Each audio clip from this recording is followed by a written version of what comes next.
You are looking at Julian's pronunciation guide, where we look at how to pronounce better some of the most mispronounced words in the world, like this other curious word. But how do you say what you're looking for today?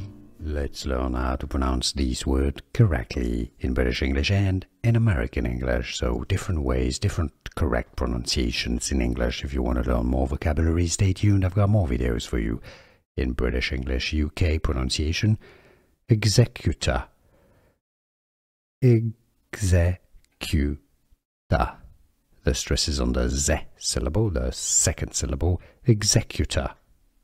Now in American English it's similar, just that they use a flap T that sounds like a D.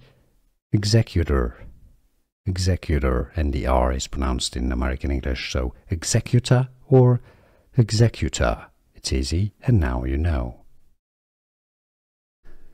Here are more videos on how to pronounce more confusing words and names too many mispronounced. Like this video if you found it useful. I appreciate your support. I'll see you soon, and thanks for watching.